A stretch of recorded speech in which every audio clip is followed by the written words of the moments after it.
I'm Peggy Lewis in Miami, where demonstrators converged on the Metro Justice Building to show support for 29-year-old Miami police officer William Lozano. While they picketed outside in the second-floor courtroom of Judge Philip Davis, Lozano pleaded not guilty to charges of manslaughter. He is accused in the January 16th shooting death of 23-year-old Clement Lloyd, who was on a motorcycle and being pursued by another officer. A passenger on Lloyd's cycle, 24-year-old Alan Blanchard, died of head injuries a day later.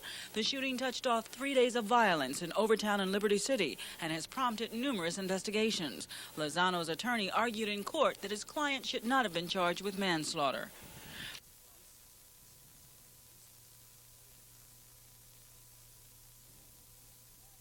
Lloyd and Blanchard's families wanted a first-degree murder charge. According to attorney Ellis Rubin, Blanchard's family is planning to file a multi-million-dollar lawsuit against the city for wrongful death and violation of civil rights. The Lloyd family's attorney says they are also considering legal action.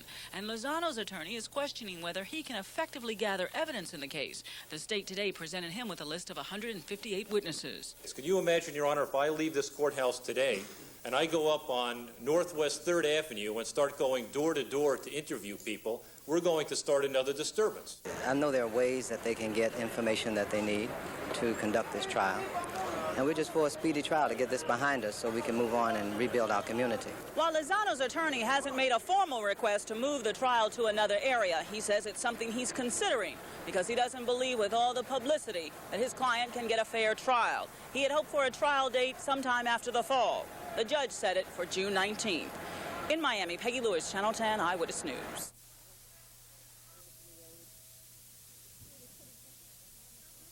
These 36 men and women are unaware of all the legal maneuvering. Their only thought that after 3 weeks, they would know today whether they'd been chosen or excused. Unfortunately, that's not possible. But I want to give you some hope.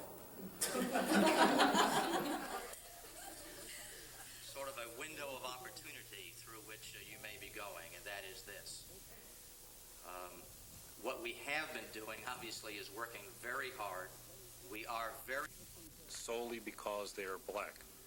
One juror that we do want to challenge is because of his activities in union matters that relate to the particular facts of this case, that we think it would make it unfair for him to be a juror. The state sees it differently.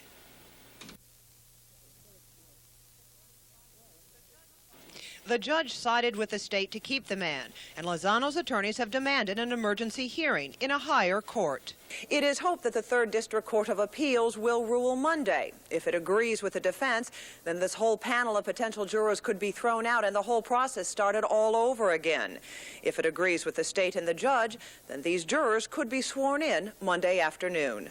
The potential panel, 4 women and 2 men. 2 are black and 1 is Hispanic. But whether they'll hear the case of the police officer depends on Monday's hearing. In Miami, Connie Hicks, Channel 10 Eyewitness News.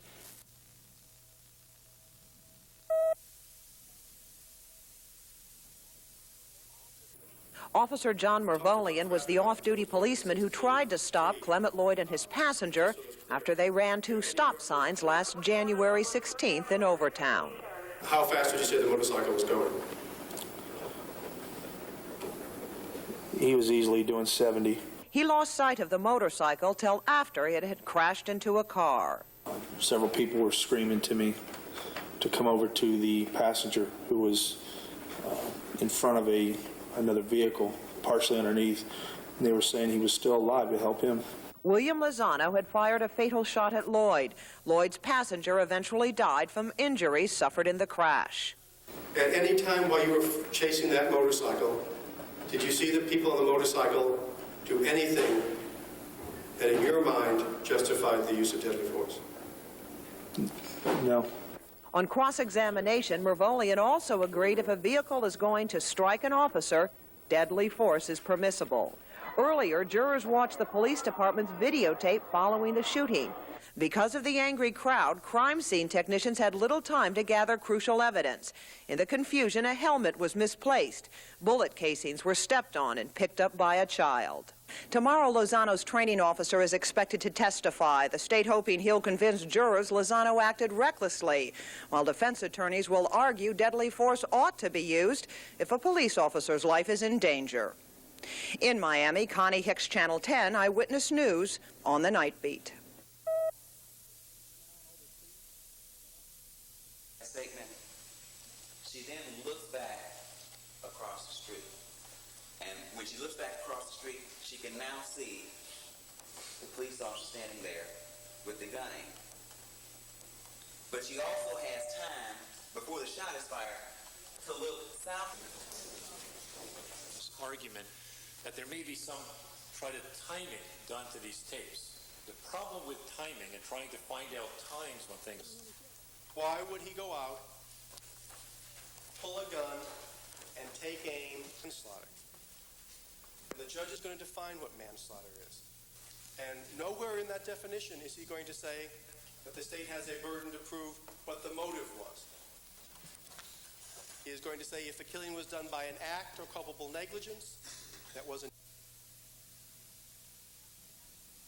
To judge his actions, 6 people, men and women, white, black, and Latin, young and old. They spent 8 hours to decide Lozano didn't have to fire his gun, didn't have to kill Clement Lloyd and Alan Blanchard.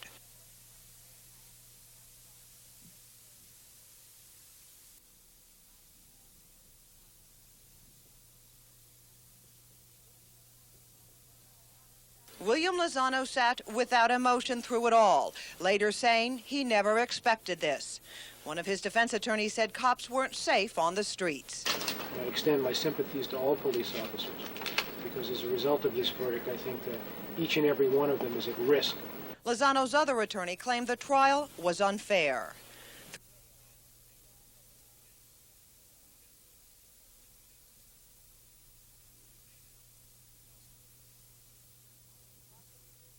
Prosecutors disagreed. The justice system isn't perfect, but it does work, and it takes time, and it's frustrating, but obviously in this case proves that it does work. But the jurors aren't saying how it worked, what they believed, what they didn't, only that it was hard. Are you glad you did it? Yes, but it was very difficult. Being a juror is very tough. I'm Janelle Stelson. As the 6-member jury deliberates what they heard in court these past 6.5 weeks, the armchair quarterbacking begins. Overall, I think that it was an aggressive battle, and I think that both sides were very ably represented, and nobody can complain about the level of advocacy in this trial. Attorneys we spoke with say the case was brilliantly argued. The prosecution's main point, William Lozano didn't have to shoot.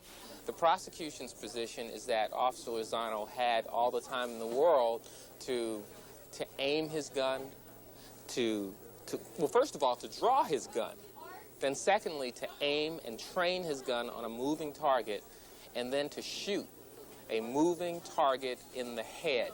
Lozano's attorney says it was a matter of his client's life or death, and Miami's finest have to be able to defend themselves. Defense attorney Roy Black brought home an excellent point, which is a very difficult job to be a police officer in Miami, and that we can judge them in a courtroom with all the comforts and without the fear of having to be in the street. But as the jury ponders all the evidence and dissects that moment in time, some attorneys feel that William Lozano himself may be the biggest factor. Some of the people I've talked to in the community, they felt that Lozano came across as a very hardworking, earnest police officer who was just nervous on the stand. I also note that there were some people that reacted that he sometimes smiled and appeared a little bit cocky, as if he wasn't taking this as seriously as they felt the moment required. Lozano is charged with 2 counts of manslaughter. If convicted, he could face up to 60 years in jail. In Miami, Janelle Stelson, Channel 10, Eyewitness News.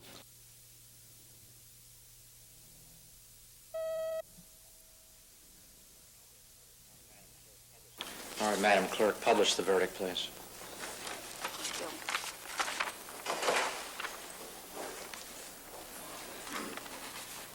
We, the jury at Miami-Dade County, Florida, this 7th day of December, AD 1989, find the defendant, William Lozano, as to manslaughter, as charged in count 1 of the information, guilty with a firearm, so say we all, signed by foreman Ezra Simmons.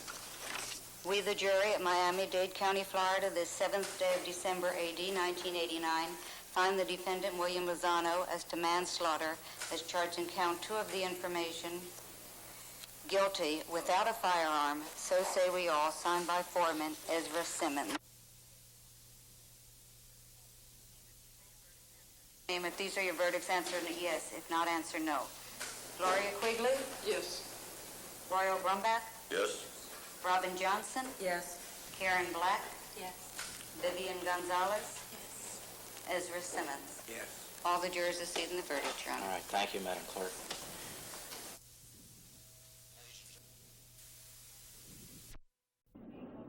This is not Dodge City, and Officer William Lozano is not Wyatt Earp. That was the reaction to the 2 counts of manslaughter from the president of Miami's Black Officers Association. I think it was a very thorough investigation, and one of the fundamental principles of democracy is due process, and due process is not administered through the barrel of a gun. Harlan says members of the violence-torn community should be satisfied with the weight of the charges, but some of those we found rallying for the rebuilding of a burned-out store felt murder should be the charge. Why murder? Well, why did he shoot? Why did he shoot? He had no reason for shooting. Did they shoot at him first? Something else might happen even worse, so you know what I'm saying? Which is terrible. It's terrible for everyone. It's terrible for the communities, too. Everybody's taking a big loss of everything because of racial bit. While police headquarters has no official comment, the police union is shocked by the speed of what's being called a politically motivated arrest. A quick determination had to be done because of the civil unrest in the community, and that the community wanted something done right away. Travesty was the first word used by the union, high-ranking members of the department, and the Hispanic Officers Association when charges were initially filed against William Lozano. At the same time, some in the community feel it was a travesty that the charge wasn't murder. Now, no matter what side they're on, all are hoping that justice will be served. Ed Odell, News 4 Miami.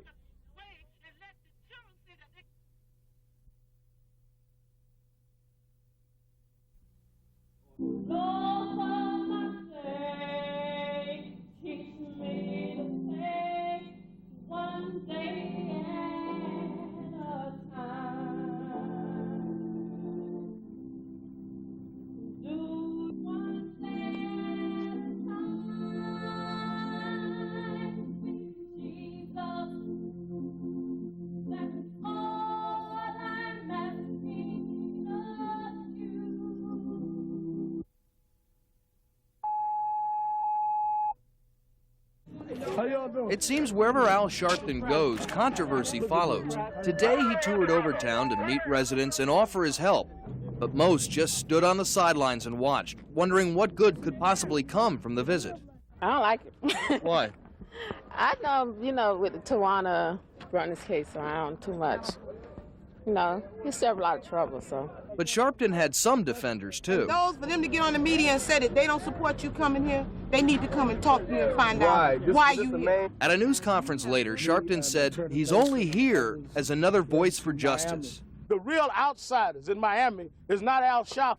It's the people in Overton that live outside of the social order and the social grace of Miami. But even in this controlled setting, a dissenter stepped in to say the man from New York is not welcome. Hell no, we don't need him. No. Needed or not, Al Sharpton says he has a right to be here and to speak out on the issues of the day. John Crane, News 4, Miami.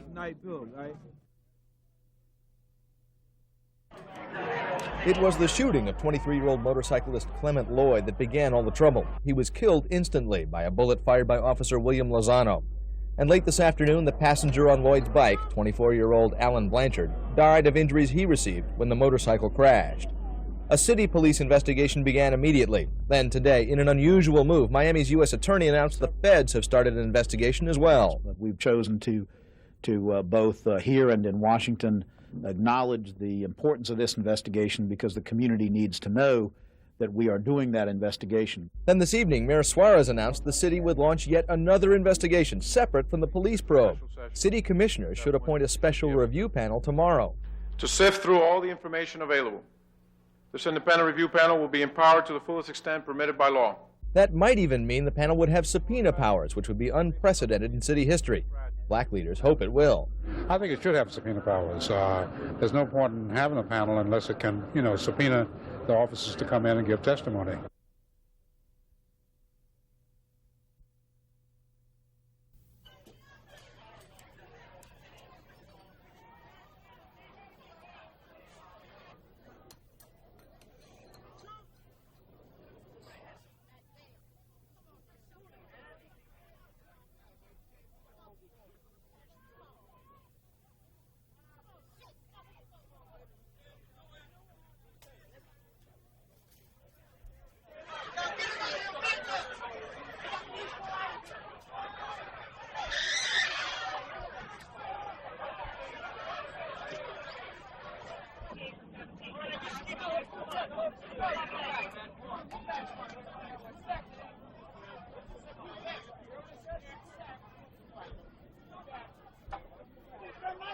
That should be one of the concerns. There was a lot of pressure to do something.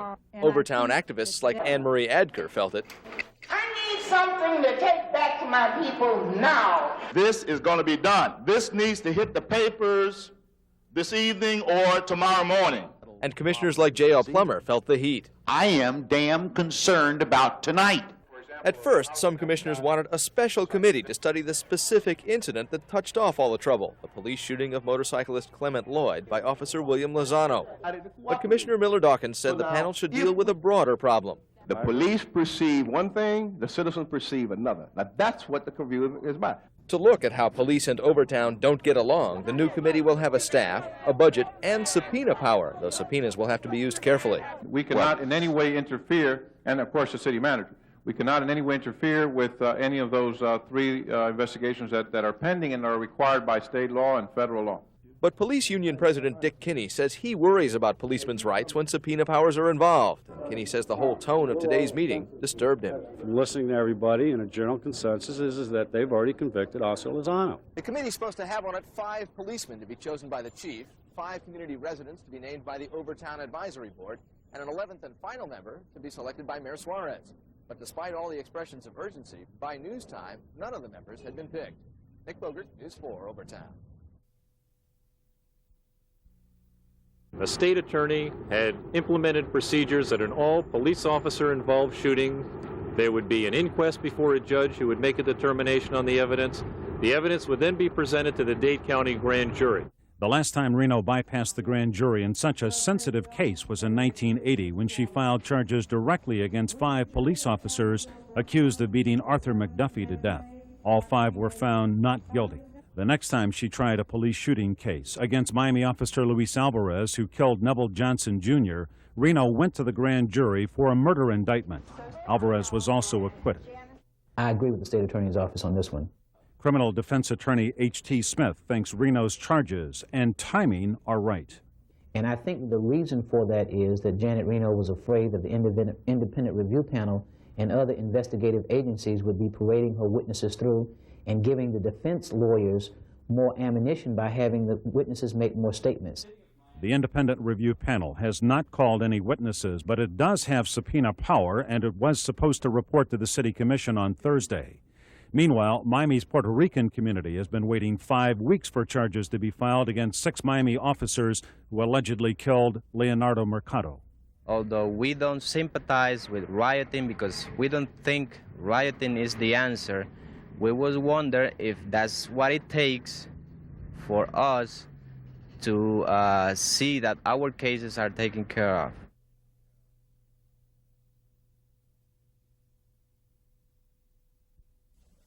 The evidence clearly shows that there was no traffic in that northbound lane at the time this incident happened.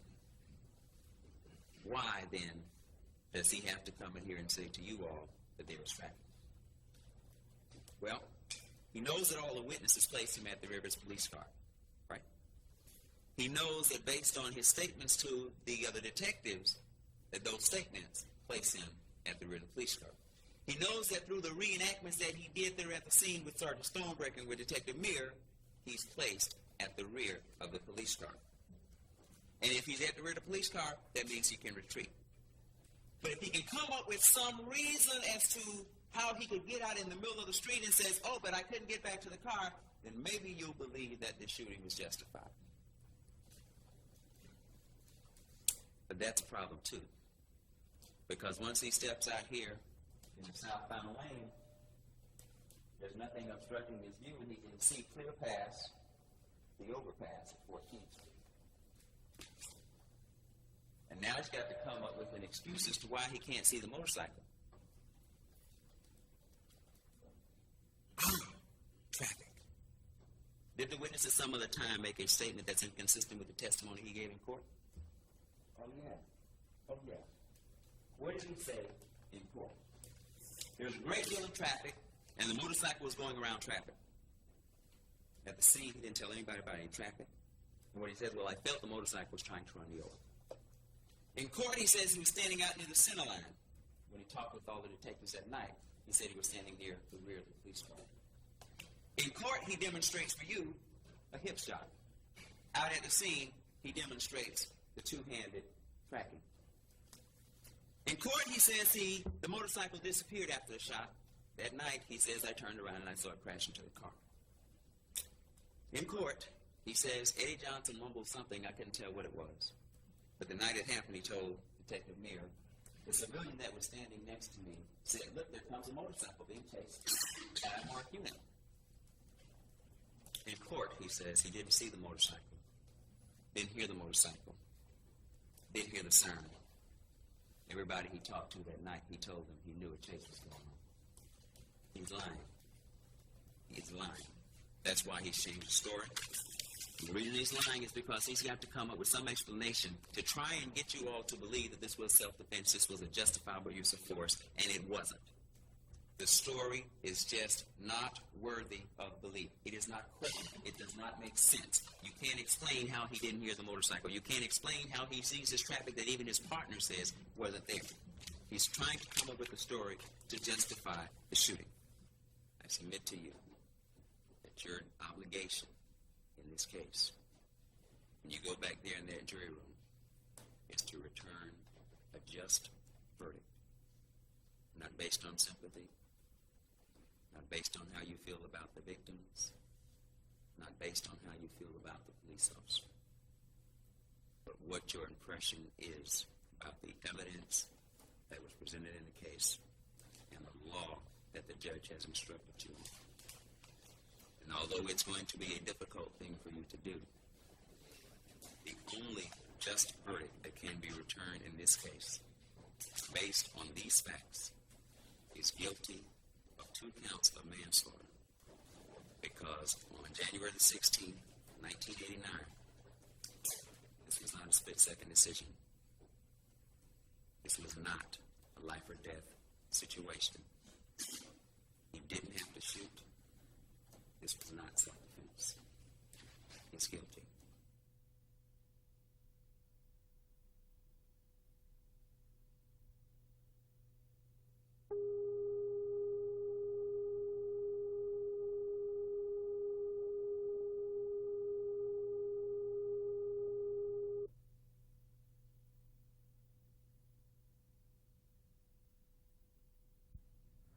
I think that the police should be mourning for one of them that have been fall down, have been killed in the line of duty. He's going to suffer a lot if he goes to prison. And I think that perhaps all the victims and everyone in the police department should be rioting at this point.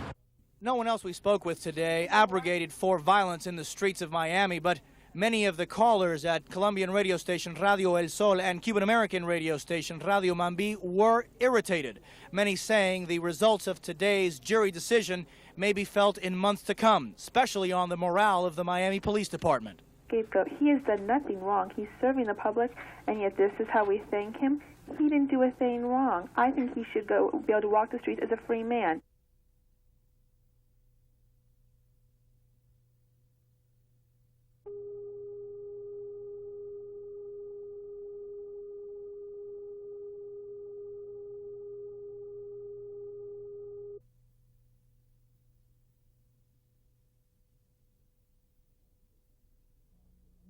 police officers may not go out and effectively do their job as good as before for fear that they may wind up in jail. Why go out and look for criminal activity? Because every time you go out and look, you get yourself in a position that you might have to do something. If I might have to do something, I might wind up where Lozano was today.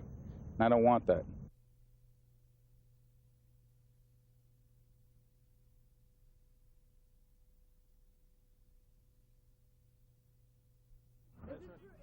Is it true that tensions are high between Hispanics and blacks in the department? I have no idea. We're not Hispanic or black. Is it true Hispanics and blacks aren't getting along? I can't talk about it. The chief won't let you talk? I can't talk about it. Are you getting along with your fellow officers, blacks? Yes. No problems? No problem, but I can't comment on anything. Is the Lozano conviction still hurting you guys? I cannot comment on that. The officers here, they're going to do their job, and I haven't observed any tension from the officers that work for me or other officers I come in contact with. Hispanics and blacks getting along here? Yeah. But according to the president of the Hispanic Officers Association, tensions are running high over the conviction of William Lozano and the wearing of black wristbands. Protesting officers put the wristbands on after they leave the station and hit the street. Chief Perry Anderson says he'll suspend or reprimand any officer he catches wearing the symbols, and the issue may be heading for the courts. Our attorneys is looking to see if we have a case against the city of Miami and Chief Perry Anderson in violation of our First Amendment right. One of the things that we discuss is if a person has the right to burn the American flag, we should have the right to wear the black wristband. It's your free speech. That's correct. And we think that we should be entitled to express our feelings.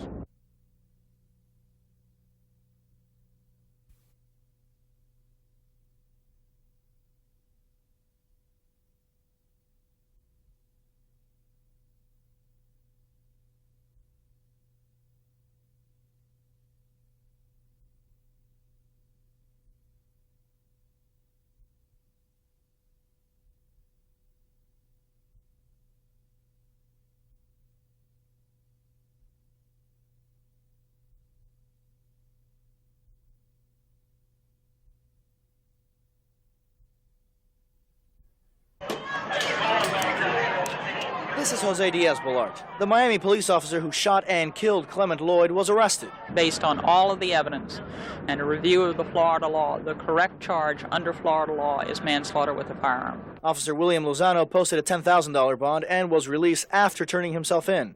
The statement of facts released by the state attorney's office shows that their primary witness is a man named Eddie Johnson, who at the time of the incident was with Officer Lozano filling in a missing tag report. According to Johnson, Lozano heard the motorcycle and stepped out a couple of feet into the street. When he saw the motorcycle approaching, he slowly went towards the center of the road, and when they were close by, pulled out his gun and shot once.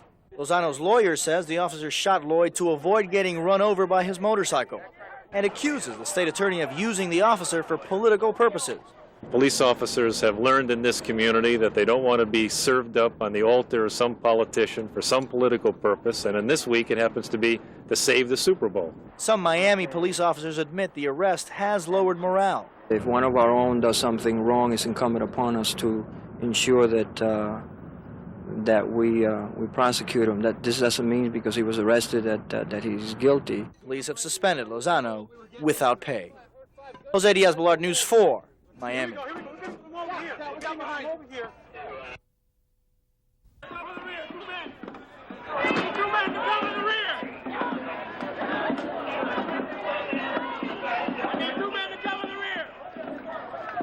Get that camera back, because if a rock come this way, you do him.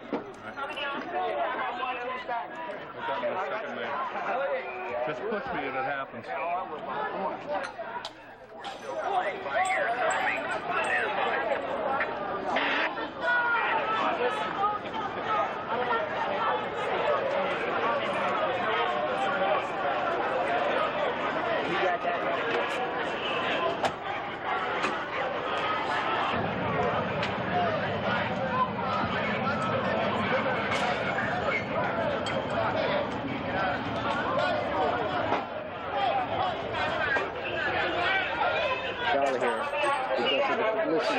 That's what it'll come out. If they see you guys over here, the road will come out. I'm behind the perimeter. I'll go when everybody else does. You in jail for your own protection. I'm going to do it. Now, get out of here. Get going. Or I'll lock you up for your protection. Now, get out of here.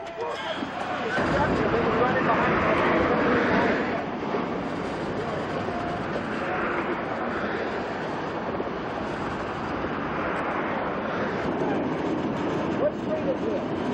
This is 3rd Avenue. 3rd Avenue. It'll stay low. That guy right there, stop. I'm on it, man. Watch out. Hi, Sam.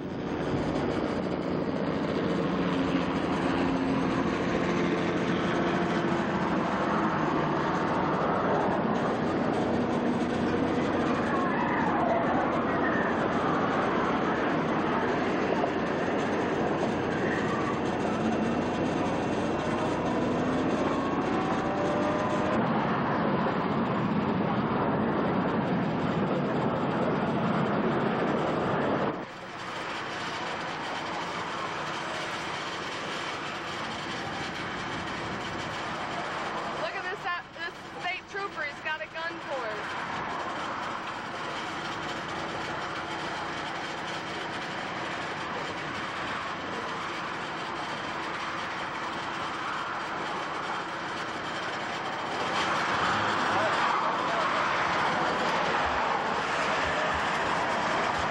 He's got an FHP trooper here with his gun over him. They're putting somebody on the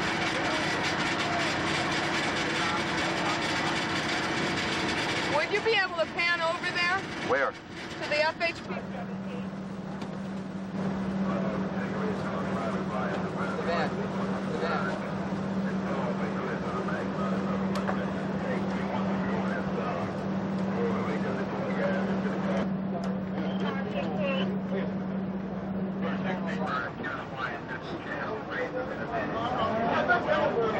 How do you check out?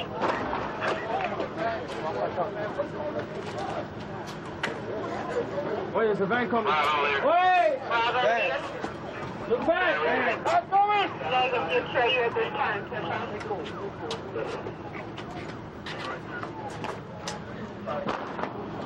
Charlie 20 Alpha. Shut for the north! Shut for the north! That's stupid, man. That's stupid as hell. Just like a Charlie 20 Alpha. I think I'll squeeze in here with you. Check right around the corner. I'm sure nobody's sleeping.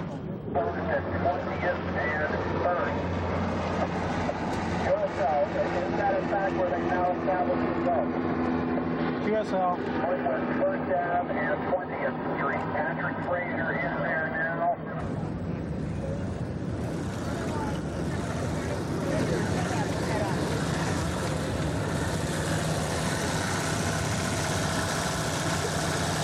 They have the helicopter over the night lights, the lights over the crowd.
They're all moving for some reason.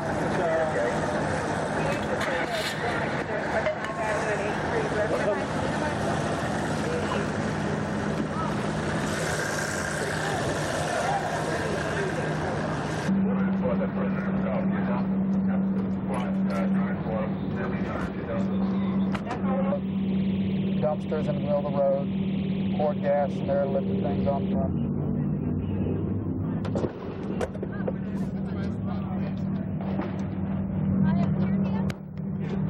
That's a car backpack.